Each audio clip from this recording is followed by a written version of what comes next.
અંકલેશ્વર શહેરના બ્રિજનગર વિસ્તારમાં રમઝાન ઈદને લઈને બજારમાં રોનક જોવા મળી રહી છે। ખાસ કરીને મીઠી સેવના વેપારીઓમાં ખુશીનો માહોલ જોવા મળી રહ્યો છે। છેલ્લા 42 વર્ષથી બ્રિજનગર વિસ્તારમાં નવદુર્ગા સિઝનેબલ નામે વેપાર કરતા વેપારી દ્વારા મીઠી સેવનું વેચાણ કરવામાં આવી રહ્યું છે। દર વર્ષની જેમ આ વર્ષે પણ ઈદ પહેલા ગ્રાહકોની ભારે અવરજવર જોવા મળી। લોકો પરિવાર સાથે બજારમાં સેવ અને અન્ય જરૂરી વસ્તુઓની ખરીદી કરતા જોવા મળ્યા। ચાલુ વર્ષે ગેસના વધેલા ભાવના કારણે સેવના ભાવમાં આંશિક વધારો નોંધાયો છે, છતાં પણ ગ્રાહકોની ખરીદીમાં કોઈ ખાસ ઘટાડો નોંધાયો નથી। વેપારીઓના જણાવ્યા મુજબ ઈદના તહેવારને લઈને લોકો ઉત્સાહપૂર્વક ખરીદી કરી રહ્યા છે, જેના કારણે વેપારમાં સારો વધારો નોંધાયો છે।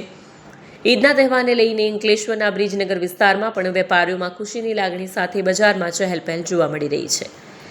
આજે સમગ્ર વિશ્વની અંદરમાં ઈદ ઉલ ફિત્રનો તહેવાર મનાવી રહેવામાં આવ્યો છે। આજે ભારત દેશમાં પણ તે ઈદ ઉલ ફિત્રનો તહેવાર ઉજવવા માટે તમામ મુસ્લિમ બિરાદરો એકબીજાને મુબારકબાદી આપી રહ્યા છે અને વર્લ્ડની અંદરમાં જે ધમાલો ચાલી રહેલી છે, જે તોફાનો થઈ રહ્યા છે, એ પણ એક ફિક્રનો બતાવી રહી છે। આ ઈદ ઉલ ફિત્રની અંદરમાં કોઈ જગ્યા ખુશી છે, કોઈ જગ્યા ગમ છે, પણ બધાને ભારતવાસીઓને અમારા તરફથી ઈદ ઉલનો તહેવાર પ્રત્યે ઈદ મુબારક પાઠવીએ છીએ।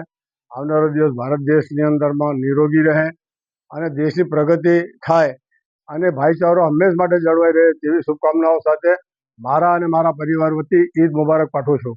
જય હિન્દ, જય ગરીબ ગુજરાત। સર્વ મુસ્લિમ બિરાદરોને અમારા તરફથી ઈદ મુબારક।